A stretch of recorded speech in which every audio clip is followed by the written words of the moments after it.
Hey everyone, I'm Tim. And I'm the only Luddite in the OSINT world, Chris. And welcome to the OSINT Output. No, that one didn't beep. So we're live. Oh, that's it. Here we go.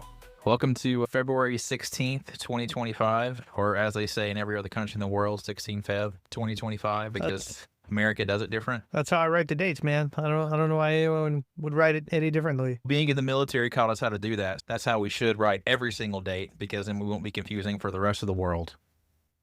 Speaking of confusing for the rest of the world, tell me about Doge, man. Tell us about their new website. Oh, they got a website? You know, it wasn't until 2 weeks ago after, how long has it been now? Like 4 weeks since his inauguration? It wasn't until beginning of February I even knew anything about the DOGE website. Department of Government Efficiency. Which everybody loves their acronyms, especially good old Elon. But one of the things that happened this week was, if you all don't know this, there's information that is not allowed to be viewed publicly unless it's approved for release first. And this could be something as simple as, I don't know, plans for a new vehicle that the government's going to buy, right? Because we don't want their adversaries knowing about it. And it could be names of people, right? One of the things on the Doge website this week was that information that shouldn't have been made public. Yeah, so they provided a lot of information that is classified by the United States government as secret no foreign, according to various news sources that describe some things about some various offices that the U.S. government would rather any foreign national not have access to that information for, I would assume, national security. Yeah, it was specifically, the one that I saw on a lot of news reports was the NRO, which is the National Reconnaissance Office. They're responsible for putting these very fancy things in space called satellites. And those satellites can look at stuff, but not only look at stuff, but detect things as well. You would think that somebody who launches satellites would know that information, and who has contracts from the defense industry to launch satellites would know that certain information in that realm is protected. You would think, for sure. And I think at the end of the day, anybody involved in politics, there's always a second agenda that they have. Maybe they wanted to view it and find out what was going on in terms of their company competing with other companies. And plus, the people employed to do that, they're not the most experienced of the bunch working in Doge. No, they didn't go through the standard rigmarole of getting a clearance and being approved to handle that type of data and being in that position. Mm-hmm. And it's not just the ability to obtain that information. You have to have a need too. Like you have to, there's always a saying of, I've heard this a lot, whether it's commanders, my peers, people on the outside looking in, they're like, I have this type of security clearance. And I said, you can tell me that all day long, but until my supervisor or commander comes up and says, you're allowed to enter here, I can't let you in. A need to know sounds like it would be important there. Yeah, exactly. But fortunately, DOGE.gov, which is the website that potentially leaked classified information, according to various news sources, fortunately, they're clearly secure, right? They can't be easily hacked, or you can't just put whatever you want on their website. You shouldn't be able to, right? But again, came down to their hosting solution probably. I haven't really looked into the exact vulnerability on their website, but it could be something as discovering a subdirectory that isn't normally indexed by search engines, and then just go into that subdirectory and it'll be available. Yeah. So 404 put out an article that anyone can push updates to the DOGE.gov website, including the phrase, these experts left their databases open, and this website is a joke. Those were on, at one point, the Doge website. Yeah, and Huffington Post posted something. It was actually on the front page of Reddit, one of my favorite resources to always go to. I think we're going to talk about Reddit a lot until they start putting stuff behind paywalls. That could be a future thing we talk about, because Ode Spez came out and said that he's going to start, or I think it was him, probably him. He's more of the front-facing person in the company. Said they're going to start locking content behind paywalls now. So if you want to access certain communities, you're going to have to pay for a subscription or whatever they want to do with it. But from Huffington Post on the website, I saw that one of the Senate aides, they didn't specifically say who they were because they never will because they work in intelligence matters, said that they are 25-year-old programmers, right? Oh, yeah. So a wealth of experience. Exactly. So 7 years after being able to finally vote, and then 4 years after being able to finally drink in the United States, they now have access to the world's, maybe the world's sometimes most critical information infrastructure, but especially the United States. So stands to reason why this is a huge issue for, I like the transparency. Yeah. Transparency is huge, but it's great for us citizens to know about this stuff where our taxpayers' dollars are going, but not great for the people who mean to do us harm. Unintentional transparency and a lot of unverifiable information really makes it solid. Yeah, exactly. So for the OSINT folks out there in the US or in other countries, there you go. Like, you now have a jumping off point into exploring things. But we heavily don't advocate for the United States government posting classified information for the entire world to view unless it goes through the appropriate. And that's one of the things, too, that happened during Trump's last term was that he took a bunch of classified information. A little willy-nilly with the classified information there. Exactly. Said, hey, we're going to take all this stuff, and I classified it before I left office. Yeah. I don't think there is a way for you to declassify stuff after the fact, if I'm not mistaken. No, there's a pretty strict procedure in place to declassify national security intelligence. And if you don't follow those procedures, regardless of your role, the information is not declassified. Yeah.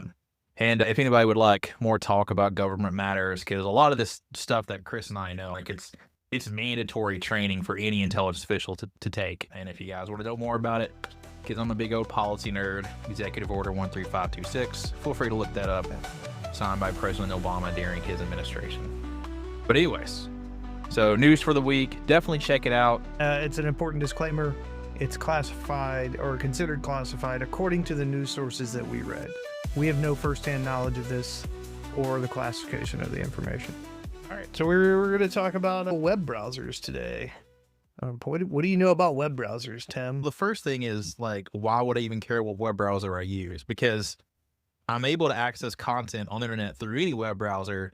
But since we're specifically talking about OSINT, why does it matter? Because I think I should be able to go somewhere and potentially people won't know who I am if I do everything right. But I guess that's not true of every single browser that's out there. So we would be concerned about privacy and security. How about Google? What do you think about Google from a web browser? Privacy and security are not two terms that are synonymous. I think they get thrown around a lot in a lot of the same spaces when we're talking about OSINT, but there's two different things there, right? If you want to be private, right, you want to make sure that don't use the internet. Probably, almost absolutely right, because you're already sharing elements of your attribution that you can't remove sometimes, and that's why browsers can be beneficial, which we'll get into. So being private is trying to hide who you are and your things you're concerned about. Security is trying to protect yourself from a potentially third party that wants to gather information about you. So privacy and security are not anonymous, but I've seen them used interchangeably sometimes, especially when we talk about things like VPNs. Do you want to say private and secure? VPNs don't keep you private and secure. No. They really only do one thing. They help maintain your privacy, but there are also vulnerabilities associated with those as well. And when we get into Google wants to learn everything about you. Oh, yeah, they absolutely do. All right. So for web browsers, for those who don't know, and again, I'm a Luddite, so I have to read a lot of stuff to understand things. A web browser is simply a software that allows you to get on the internet. If we want to go way back in the day to like Netscape years, you would use a browser, you get on the internet, you'd send a request to a website or a server, and then that server would then respond to that request with the information that you were looking for. When it started, none of that stuff was secure. It was all readable in plain text. So anyone could see what you were doing on the internet. And then if they intercepted it. Yeah, if they cared enough to find it, they could. And one of the things that weren't available at that time were globally issued certificates by websites, because they would just set up these websites and say, hey, does anybody want to come look at my information? And there wasn't a big concern around security for the user going to those, right? And to a certain extent, even the security of the server on the other end, because there weren't sophisticated techniques that we have today. As we've grown up, we've found out that there could be ways to find information that you may want to keep hidden or a server may want to keep hidden. So when we talk about certificates, those weren't really a thing of the past because they were all plain text connections. You typically, a lot of them were. Yeah. And then what came after the original? Either way, I think Mosaic was next, where you could actually see pictures. But anyways, at some point, I think it was Netscape, they went, hey, we need to secure this in some way. So then they started SSL, which is secure socket layers. Yeah. And what does that do? Even me with my nascent understanding, I can't put it into great terms, but it's a way for you to encrypt information from one point to another using a certificate that's issued by the server. So that means that if you would like to send information to somebody, you take their public certificate, you encrypt it, and then once it's received by whatever party wants to receive it, they use a private certificate on the end to decrypt the information. That's basic asymmetric cryptography. So once that started being heavily used by a lot of the websites around the globe, that's when all these browsers didn't start warning. I don't think I've seen a true warning for an HTTP connection in a while because it's a thing of the past. Yeah. The other thing that they added with that SSL, in addition to the encryption, is verification. As in, you're going to the website or you're retrieving information from the website that you went to go to see. Or that and they wanted. Could verify that it was you. Yep. Because their certificate, and you could verify that you're going to the right website because you could use their public certificate to view what they signed. So that's how encryption works, which is great. And then that advanced to TSL. TLS. Oh. Transport Layer Services. There you go. Yeah.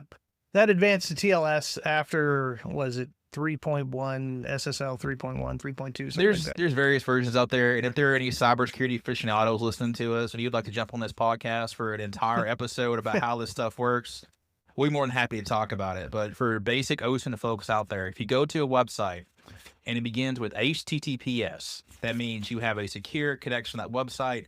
If any information is intercepted by a third party outside of the two endpoints, which is your computer, your device accessing it, or the website, it would be a bunch of random jumbling of numbers and letters that you couldn't understand. Or your computer just, whatever device intercepted it, just couldn't read it. Yeah. All right. So keeping that security, the TLS and SSL in mind, the browsers that you use enhance that security, or they can decrease that security depending on what you use and what you care. Google doesn't really enhance the security. They work to keep you safe-ish, but they're collecting all of your stuff. There's still a third party out there. Yeah, Google Chrome specifically, right? If you use Google Chrome. Google Chrome, yeah. So the building blocks for, let's say the four main building blocks for the different browser types are Trident / Edge HTML, which is used by Microsoft for Edge. There's Blink, which is what Chromium is built on, which Chromium is like a Google public project that anyone with the know-how can go use the Chromium code to build their own browser. The Google put it out there in the public domain that people can use in effect, and Google has their own version of Chromium. And that Chromium, they actually have a fantastic UI experience as well. So if you truly don't understand how to code in some of these languages that they use to build it, they do have drag and drop interfaces now as well. Google has that a lot for their development kits, even application development kits as well. Oh, nice. There's WebKit, which is what Safari is built on. And then there's Gecko, which is what Firefox is built on. The Mozilla Foundation created Firefox. Organization Foundation? We'll find out later. I don't know. Mozilla. Mozilla. Firefox. Honestly, one of the best looking logos out of the browser bunch, in my opinion. It really is cool. They made the fox less noticeable over time. Now when I look at the logo, I'm like, where's the fox at? Because before it was like really noticeable. But anyways, that's because you're old and you don't understand what new things look like, and they all look the same. And also, I'm not a big creative designer, so if there are any designers out there that are pissed off at me right now because I just talked about how a design is, feel free to hit me up. So the first Chromium-based browser that we're going to talk about is Brave. So tell us what do you know about Brave, Tim? What do they do? That is my daily driver. That's what I use across all my devices. I have a work phone that's an iPhone. I have an Android device, and I have one computer that I run primarily on Linux, and then 3 others that I use Windows on, and that is the primary browser that I use. Number one, I switched from Google Chrome to Brave probably about 3 years ago now. I think right during COVID or right after it. And what I love about it is they have a built-in, I guess you would say, it's not an extension because it's actually built into the browser. They built a way to block nefarious scripts from running on websites that you visit, and it's so effective that it blocks a lot of ad traffic and third-party trackers that want to collect on you. So great for OSINT activity. One of the original concepts for Brave, other than getting rid of a lot of the Google code because they're using the Chromium-based browser, it was to block third-party trackers, third-party advertisers. That way, we're not getting into RTB or any of that stuff yet. Yeah, would be a future episode about like tons of metadata that's being collected on you. You have no idea that it's being collected on. They improve security for those non-SHTTP links. With some browsers, so they're a little bit more about plain text connections, SSL. There are specific ports available on the server that traffic will go to depending on the type of request from the user. And the reason why you have these plain text connections versus the secure connections is because of which port that you want to access and hit on. So by default, Brave wants to redirect all traffic to an HTTPS connection. So what they'll do is if somebody clicks on a link and it's just HTTP, it will query that server to see if there's a port 443 is available, which is secure. And if it's available, Brave will automatically redirect your traffic to the website. So just so everybody's tracking, do not ever enter personal information or credentials on a website that doesn't say secure, because if anybody intercepts it, they can read it. Even the website itself, because some information is encrypted in transit by third parties like PayPal information, right? They'll encrypt your payment methods for you, but some of that information could be delivered in plain text to the website, and then they could learn more about you as well. And then Brave, in the interest of extra security, recently released an off-the-record browsing portion through their browser. OTR. Yep. So OTR in Brave, they actually released it as part of their package to help protect domestic abuse victims. So they could communicate with someone. They Actually, I have Brave up right now. I got to bring this up because I've been so busy in the dark web world that I miss a lot of stuff in the open web world. So what it does is it creates a temporary storage of everything that you go to and then deletes it, similar to like a Tails or a VM that you just crush at the end of a service, at the end of a session. The only downfall of the OTR right now is it requires the webmaster of the site you're visiting to declare it as sensitive. So if it's a resource for abuse victims or something like that, the webmaster can declare it as sensitive, and then OTR through Brave will delete that content from your history so no one can see what you were looking up from your device. And I'm assuming it maintains the rest of your history and traffic, so it looks like you were just doing internet things and not visiting sensitive resources to get yourself out of a crappy situation. Yeah, and I'm assuming it can be used for organizations that want to track your information. Say you work for a company and they're doing bad stuff, right? And the only resources you have available to you to send that information would be using Brave. Yeah. You could probably request it and use it that way. OTR, if the other website is noted as sensitive from the creator of that website, so the origin point has to create itself in a way that Brave recognizes as OTR. And if you're in OTR mode, it'll wipe that claim from your history so no one can see what you were doing from the device that you used.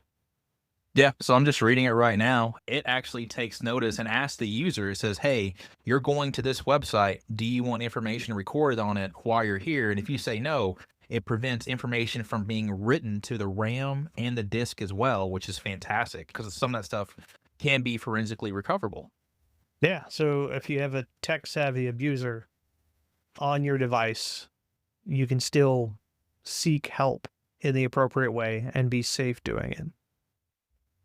And which helps your privacy for sure, Yeah. locally too, because and this is normally used by people who that would be normally used by people who share devices, right? So if someone is in your household and they commonly access your device without your knowledge, but you know that they're doing it at certain portions because you know that your phone was unlocked or it wasn't where you placed it, then you can use that. But going back to just Brave as a browser, the reason why I use it as my daily driver is because it does block a lot of ads that I don't want to see. Because here's my deal, right? I'm paying certain streaming services revenue, right? I'm giving them money so that I can watch content on their platform, but they're still serving me up ads. However, if I don't use the application on like a streaming device or from their own application on the phone and I watch it on a browser, all those advertisements get blocked. So if you're ever wondering, hey, should I switch from my browser to this one? And you hate ads, like Brave's the best one to go to. And also, if you're switching from Google Chrome to Brave, it's one of the best experiences ever because the user interface is immediately noticeable. It looks almost exactly like Google Chrome. Yeah. And it's based on the Chromium tool to build it. Yeah, so almost everything looks exactly, and you can import, super easy to import your passwords and also your favorites and all the other information you want. It asks you to do that when you first set it up. Another novel feature of Brave that isn't commonly available on other browsers is that it has Tor available too. It does. It does have a Tor. Tor tunnel? Was that right? I don't know what the right word for that is. It's just Tor networking. So all they do is whenever it's really simple to launch. Go to the browser, click the hamburger icon, the 3 lines. It says new private window with Tor. It instantly launches a Tor circuit. And now all the websites you go to, number one, your ISP doesn't know what website you're visiting or what content you're receiving because you're going over Tor. And then also the websites don't know who you are because everything is going through Tor networking. Yeah. So you're going through 3 stops along the way to wherever you're trying to get.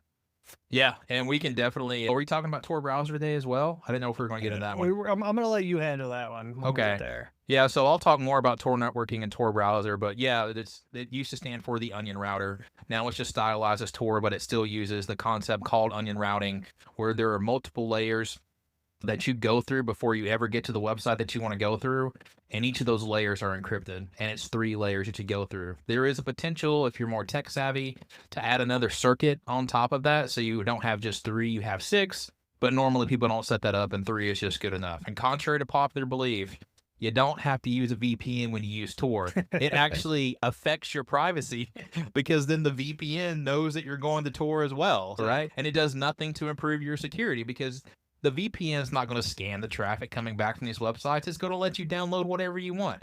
So if you do download a piece of malware, the VPN isn't going to say that they're responsible for it because you're using their services. But anyways, more about that when we get to Tor browser. Okay. All right. Is there anything else we need to add on Brave? I think we covered that one. We're only saying positive stuff about Brave. Is there anything negative about it that you can think of? And let's think of it from an OSINT practitioner standpoint. So I still don't like the manually clearing of my history when I close out Brave, and then I have to go back. If I close out Brave and then I go back into it, I still have to clear. I have to clear my history before I close it out, before I relaunch it, because I don't like Brave or anyone else that uses my device to launch Brave and go, oh, I know exactly what website it went to, which Brave will store that stuff for you. It's still not as tracked like Google or any of that stuff. Yeah. So the websites, there's a lot of things that Brave has. It's called Brave Shield, by the way. If your shields are up, which you can disable at any time, websites don't really know a lot about your behavior. It's called like user tracking behavior, and they normally use your browser fingerprint. So yeah, we can get the technical specifics about Brave, how it does that, right? Yeah. What it does is the most common way to track user behavior amongst all kinds of websites is no longer through the use of cookies, right? Cookies are still available on a lot of websites. They're great for convenience, but horrible for your privacy. So what users have started doing is just blocking cookies. That was made available in Internet Explorer going back in the day, right? Block cookies. I don't want them downloaded to my computer because We understood the horrors and dangers of having these pieces of information that's always being installed on your computer. So now what companies are using is browser fingerprinting, where they look at specific things about the device that you're using, the browser that you're using, other information that's sent from your computer to the website to make a unique profile about who you are and track you from one website, one resource to another. Brave randomizes that fingerprint for every website you go to. All right. So we tried to say something negative and we ended up with another positive. That's fantastic. Yeah. And specifically about the history, because I'm a big advocate of Brave. I actually post a lot of stuff about them on LinkedIn. The more I follow them, the more I've understood that they do want to help people. And they do use a tagline as well that Tor uses: privacy is not an option. You can clear your history when you exit Brave every single time. But one thing it doesn't clear is your cache on your computer and then all those hidden files. And there are applications to do that for you. Plus, Chris also mentioned OTR as well. Yep. I do all that manually because I don't understand the internet or I can technology. have him download one file right now and it would just accomplish everything for it. I do it all manually because I like to know what I'm doing, and I'm a control freak in that way. All right. So the next Chromium-based browser, and this one's popular as well, is DuckDuckGo. So what does DuckDuckGo do that Brave doesn't? I've never used it, man. Honestly, once I found out about Brave, I don't think as long as they don't do anything that I view as hurting my privacy or affecting me in some way or my family, I'm probably never going to use another browser as long as I live. My son did request to use DuckDuckGo, but I convinced him to use Brave. So one, it tries not to collect any user data, which is slightly different than Brave. However, they were tagged, was it 2 or 3 years ago, for selling all their user data? The more I read about that and the more I tried to understand that, I think it wasn't a direct result of what DuckDuckGo was doing. I think it's the services they were on, right? Because DuckDuckGo is a browser. It's an application that you install. Yeah. Normally, how do you get applications that you install? Where do you go, Chris? I go to the internet. And specifically on Android or iPhone devices. Yeah, if I'm using my phone, I go to the App Store. Yeah, so there are certain things that developers and software makers have to agree to whenever these apps are installed on those devices. And specifically, I know of one instance where DuckDuckGo installing the application, the searching interface, because I don't think the browser was super popular at that time. If you installed DuckDuckGo through the Microsoft Store, they allowed third parties to know that you did that and then also send what they called anonymous data back to Microsoft for user behavior and tracking. Yeah, see, there you go. And then the other thing that DuckDuckGo does, which I think they're a little better than Brave on this, is your query tracking. So they try to avoid all query tracking, which is, I think it's better than Brave. But what that is, the things that you search for, that can be tracked. And so if I'm always looking up the Atlanta Falcons, every day I go on my computer, I go, what are the Atlanta Falcons doing today other than being terrible? And not making it to the playoffs. At the thing that they're not supposed to be terrible at. Professional players, y'all. They're going to track that, and someone else can watch that and go, all right, this, if they're using browser fingerprinting, or they just go, hey, man, this one source is looking at the Atlanta Falcons every day, we're going to go ahead and say that's probably the same person. Potentially, yeah. Yeah. And then they could then track me to other websites or whatever else I'm doing there. So if DuckDuckGo isn't tracking your query searches and they're erasing all that data every time you use it, that can increase your privacy. If someone's building a profile on me, that's my privacy. And DuckDuckGo, known for being a search engine, but they did develop a browser. Brave, more well known for being a browser, but they also have a search engine as well. So they actually built it from, they started with Bing. They started using their search services to help with whatever Brave was indexing already, and then they built from there. So I think the last time I looked at Brave Search, are operating without using a lot of Bing indices anymore. Yeah, all right. So that's two of the more popular, but still, I guess, secure or private more than secure Chromium-based browsers. Two of the more popular Gecko-based browsers, one being Firefox and the other being Mulvad. Mulvad. One day you'll get that name right. Yeah, I won't, because my accent won't allow it. To not have any confusion among our listeners, I will be correcting him every time he says it wrong. He will eventually stop it. He always does. I won't. No, he will. All right, so tell us about Firefox, man. Tell us about Firefox. What do we got? What do we got there? I think for privacy, I think Firefox is the OG, because that was actually one of Mozilla's goals when they first developed the browser, was to reduce the number of people that were tracking your activity, people in organizations, other countries, right?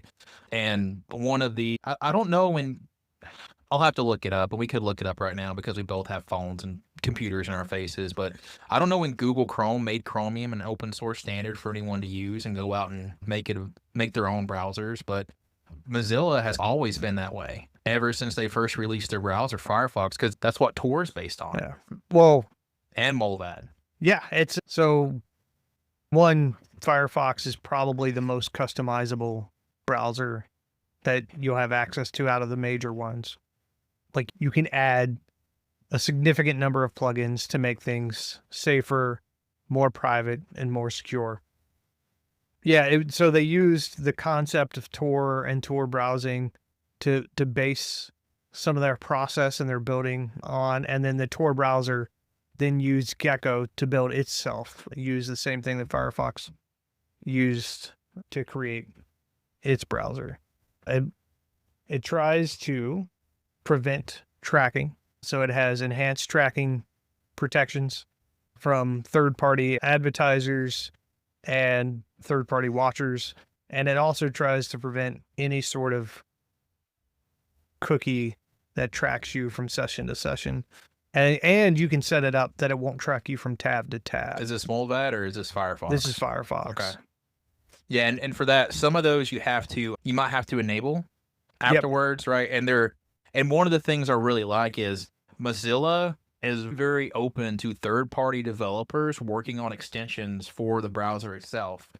Google, for Chrome, has went against that. The most recent version of Manifest they released, V3, they released in June, you weren't allowed to use certain ad blockers anymore. This is last June.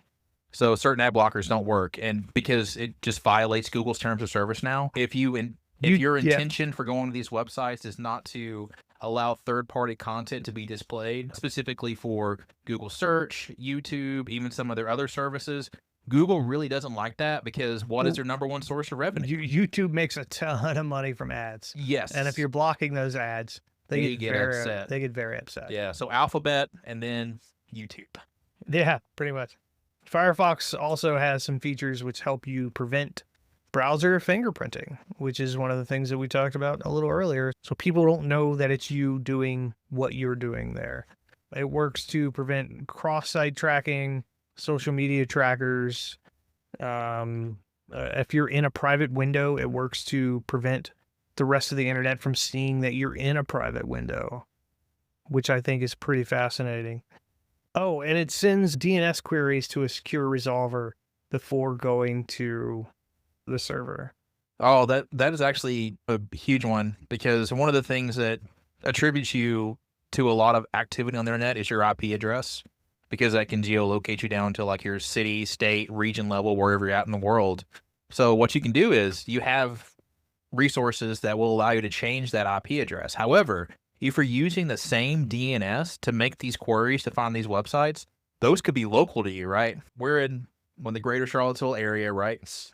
So if we go to a website and we change your IP address to be in, I don't know, California, but we're still using the DNSs for the local ISP around here, people can still find out where we're located at and de-anonymize us. So yeah, having those secure DNS stores, and you're allowed to change that, by the way, because by default, Google wants you to use theirs, the local ISPs, but you can change it to something like Cloudflare, or you can set up your own DNS at your house. And a DNS, for those who don't know, it's a domain name server, and it's just an address book for the internet. So if you want to go to Amazon.com, the internet, like computers, machines, don't think in words that we know how to talk, our languages.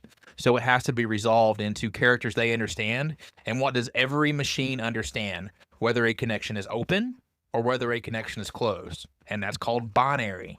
So they have to turn these words that we speak into binary so that it can effectively go through all these various levels of network infrastructure. Yeah, that's That's probably, other than the customizable options that you have on Firefox, which is, Tim uses Brave. I use Firefox for most of my stuff. Rip Chris's privacy. Yeah, there's a ton of different plugins you can use. And as Tim mentioned, third-party developers who are just concerned about security develop plugins all the time. And if you do the adequate research and you see what it protects and you see what it makes vulnerable, you can use that to definitely enhance your privacy. 100%. Yeah. I will say, if you are overly concerned about Chromium's ability to maintain your privacy, whether or not it's Google using it, we're using Google servers with Chrome or another service through Chromium, I will say Mozilla is the OG when it comes to protecting your privacy. Yeah. So someone else that used Gecko to build their browser is Molvad. Hey, you got it right. Hey, Look at that. I told you if I said it enough, you get it right. All right. So what is Molvad, man? So Molvad actually worked hand in hand with the Tor project to develop a browser that's designed to be used with a VPN with all the same privacies and protections that Tor browser was offering.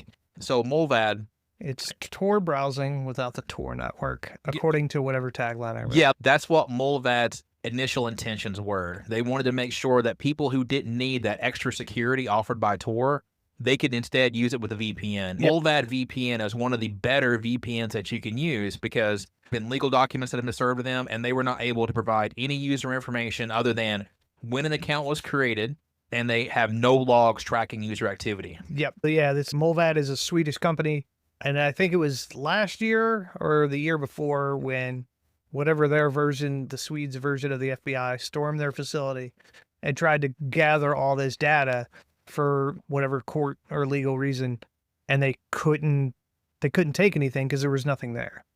And it was a black eye for the cops, but a big win for Molvad. And a big win for user privacy.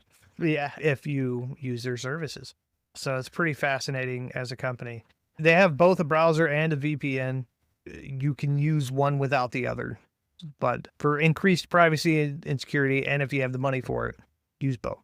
Yeah, for definitely one. And one of the things we haven't talked about so far is what certain things can affect your security when you're using browsers. And the number one thing I'm going to tell everyone right now is use the most up-to-date, stable release for every single browser that you use on a daily basis, whether it's for work, whether you're using it for investigations or on your computers used for your organization, or it's in your personal life. Always use the most up-to-date, stable releases because there are constantly new exploits that hackers are discovering, cybersecurity researchers are discovering, and there are also vulnerabilities that they don't know about at all. These are called O days or 0 days. So always use the most up-to-date, stable release whenever you're conducting any activity online. Yeah. So Molvad works to protect against fingerprint matching.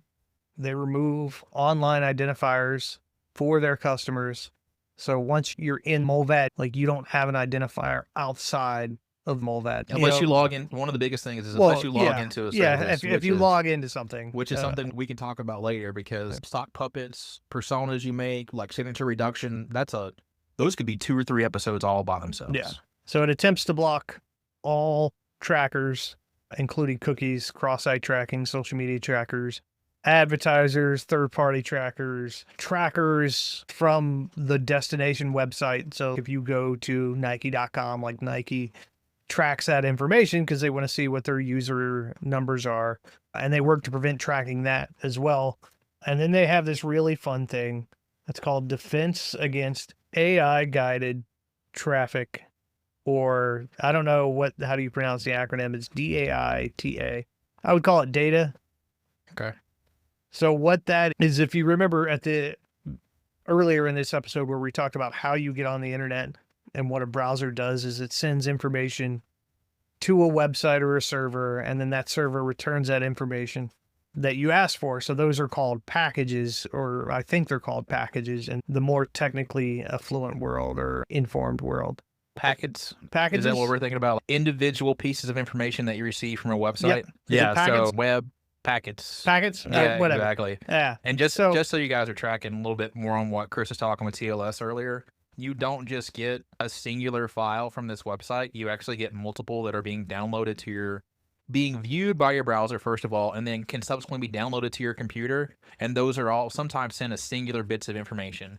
And they do this for a variety of reasons. Number one, to maintain your privacy, to help your security. Also, to decrease bandwidth because it can get quite expensive hosting these services. And then additionally, for certain protocols, that's just the way that it has to work. So when you think about TLS, SSL, even UDP connections, certain things work differently. Yeah. So if I do something as simple as go to a CNN article because I read something about DOGE.gov or a Huffington Post article, that's going to send packets and it's going to come in sections or in layers like Tim was talking about. The words are going to come back in one packet, and this is arbitrary a little bit. The graphics are going to come back in another packet, and those things have defined sizes. Generally, a website like CNN or Huffington Post, for their standard articles, most of those packets are going to look the same or similar to every other article that they have based on the word count, the pictures and stuff like that. And this is an oversimplification of this process. So if I'm using AI and I want to know what you're doing, but you're using a privacy browser like Brave or some of these other things, I can look at the packets that you're receiving, if I care enough, to get an idea of what you're doing on the internet. I may not know exactly where you're going or where you're coming from, but I can get an idea of what you're doing on the internet. So what Molvad does with their defense against AI generated traffic is they send dummy packets. They do two things. They send dummy packets back and forth, and then they uniform size all of the packets you're receiving and sending from the website, which is really fascinating from a protection standpoint. So they're introducing noise while making things not uniquely identifiable. Exactly. So it's just an added layer of, if I'm using some sort of AI system to help me identify what you're doing on the internet, there's a protection against that. And my favorite thing about it is it was developed by the Maybe Not Framework organization. Molvad. The only reason why I don't use it is because I like Brave so much. Yeah, and it costs money. Well, the browser by itself, yeah. The browser is free. Yeah. Anybody can download the browser, but to use their VPN services, you have to pay for it. Same thing with Brave, by the way. Brave has a VPN that you can buy and use in tandem with their browser. Yeah. So. And then so the last one that I think we're going to cover today, which is Tim's favorite, and this one is also Gecko built, and that's Tor, the Tor browser. Yeah, like the dark web, we can actually do an entire episode about resources you can go to, investigative techniques, because it's actually my primary job right now is being a dark web trainer that specializes in those as well. But Tor browser is developed by the Tor Project. They are a 501c3 nonprofit. I donate to them every year now because they do give you some pretty cool free goodies when you donate to them. T-shirts, hoodies, and stuff like that. Send them a bag of onions. That's what we should do. I wish that would be so cool to send us a bag of onions. And it's funny, speaking of that, there's actually a subreddit dedicated to finding onion services, understanding more about Tor. It's called r/onions, and people will post onions on there and not realize what it's for. And they go like, dude, you're not looking for onions, you're looking for onion. Sometimes I love onions enough that I got to go out and post pictures of them. Yeah. With Tor browser, with all the things that Chris was talking about, with Molvad, both those two foundations are working together to anonymize your traffic, obfuscate who you are, and then also make sure people who want to find out more about you, they make it almost impossible from a technical perspective. When you download Tor browser, all you do, you go to these organizations' respective websites, by the way. So you can use your favorite search engine, whether it's Google, Bing, DuckDuckGo, Yandex, Naver, just put in their websites, put in Tor Project, put in Brave, and you can find the download. Make sure you verify or know who you're going to. But you go to torproject.org, and it's available for Windows, Linux, Android, and Mac. I can put it on my phone? Except for iOS. It's not available for iOS because, and Tor Project has a blog talking about this if you want to read it on their website. But Apple, for their operating system, doesn't de-anonymize a lot of traffic on your device and actually send it to a lot of third parties. And that's built into the OS level. So that's one of the reasons why Tor doesn't support their browser on their device, because a lot of the information that's sent from your iOS device makes its way back to Apple in Silicon Valley. That's one of the reasons why Tor broadcast is available. But yeah, if you have an Android-based device or a Linux-based Android device, because those do exist out there, y'all, you can use Tor browser on it. And there are a couple of ways you can download it. The most popular way is going directly to the website, clicking on the link, or you can build it from source as well. And then as soon as you start it, the very first thing it asks you to do is connect to Tor network, which is different from every other browser. Whenever you download a browser and start using it, it doesn't ask you if you want to connect to the internet. It already knows if you're connected or not. And that's the point of the other browsers, is to use the internet. Yeah. And Tor uses the internet, but it's an intentionally hidden layer on the internet, and people affectionately refer to it as a dark web. But it's just a Tor connection that you use to access content that's available on the wider internet as well. So whenever you go there, you just click the connect button. It'll pop up right on your Tor browser, and it'll attempt to start a Tor circuit. If it's unsuccessful, it will say Tor is unable to connect the Tor network. Would you like to use a bridge? Okay. And bridges are hidden entry points into the Tor network, such that if anybody were to ever inspect your connection from your device from your ISP to a website, they wouldn't know that you're using Tor networking. This is especially beneficial if you're in areas where the internet is heavily censored. Where would that be? Yeah, right. China? 1, Russia, Iran, and North Korea, because if you're on the periphery of North Korea, you can connect to telecommunications networks, and that's Tor has actually been huge in those areas as well. I think there have been North Korean defectors talking about how they use Tor on some computers, and also Tails, which you can get into operating systems in a future episode about Tails, how that helps out their privacy as well. So bridges, hidden entry points, and you can configure those if for any reason your Tor connection fails. Also useful for whistleblowers and journalists. Okay. So if you know of any wrongdoing occurring at an organization, and the only way you're able to talk about this, because that's where the data is located at, is on a organizational work device, Tor networking can help anonymize traffic from that device to whomever you want to communicate with. And Tor has a bunch of services, including Dropboxes, anonymous obfuscated messaging. They have a lot of people advocate for that as well. One of my favorite ones is the Calyx Institute, CALYX. They have their own mobile operating system as well that you can install on any Android-based device. Oh, wow. So cool. Tor browser, and it allows you to connect through Tor networking, which, as we talked about before, is a circuit that you develop that has individual layers that you peel back. Each are encrypted. By default is 3 layers. And if you connect to a hidden service, also known as onion services over Tor, they also get their own Tor circuit. So you're using 3 hops, 3 nodes on the network to access the content. And then the server is using 3 hops, and then you guys meet up somewhere on the Tor network. And that's why it's so very difficult to take down illegal services that are being hosted on the dark web, whether that's marketplaces, child sexual abuse material, certain services that are for sale that probably shouldn't be for sale, like, they're illegal in certain countries. Yeah, like polishing the bows for my hunting trip. Yes. And that's why it's very difficult to take those down, because you're not actually meeting up directly like you would through a typical internet connection.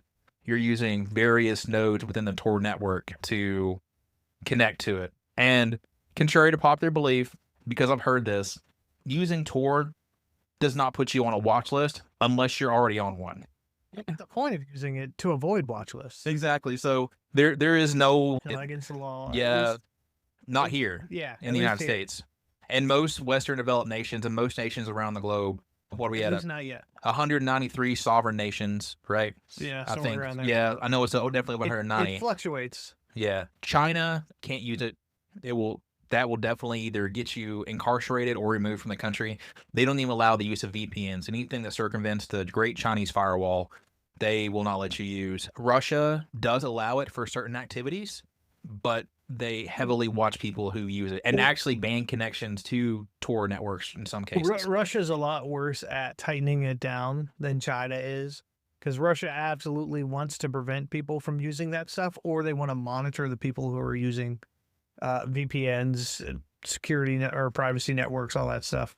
But they're worse at it. So a lot more seeping out and getting in.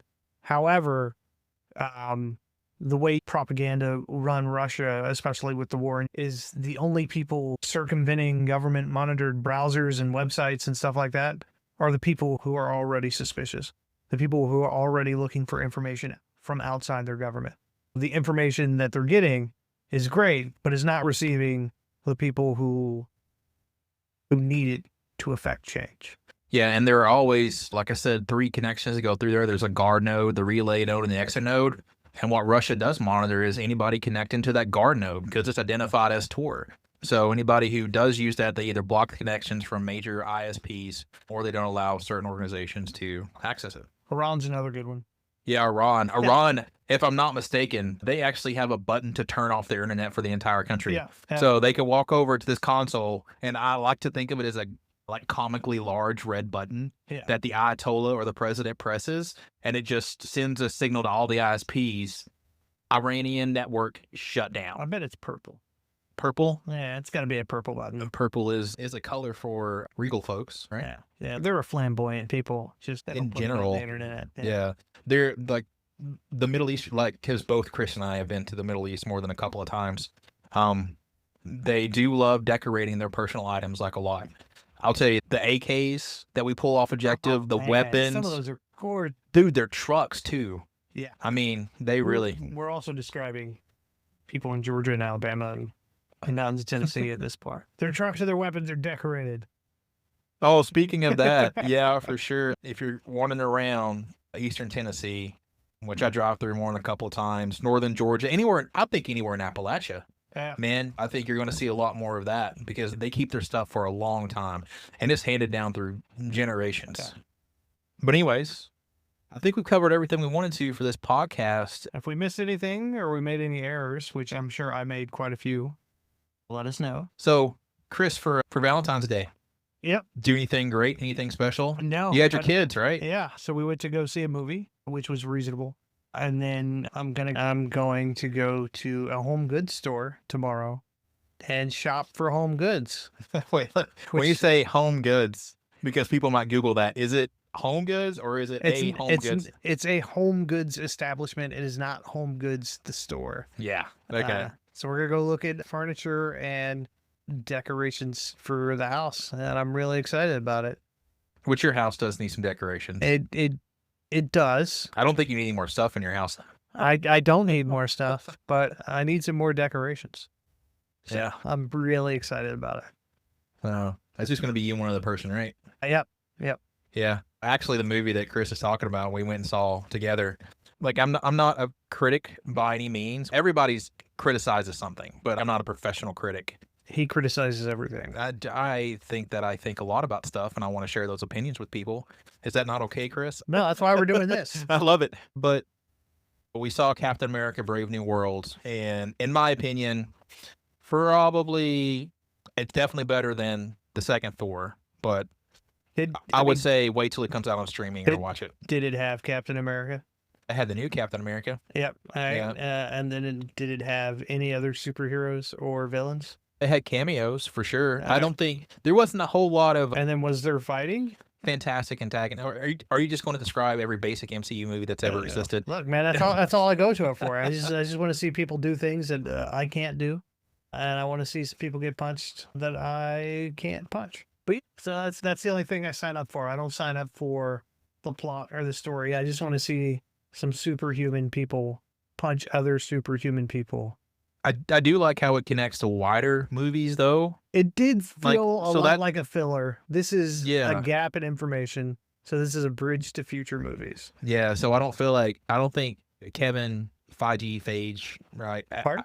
Yeah, he's the producer over the entire MCU. I don't think they thought of this movie as being one that's going to be crucial to understanding like whatever next phase of the Marvel Cinematic Universe we're going into. No, it's definitely a bridge, though. Yeah, definitely something that I would say probably not going to the movie theaters for, but I would probably watch more than once streaming.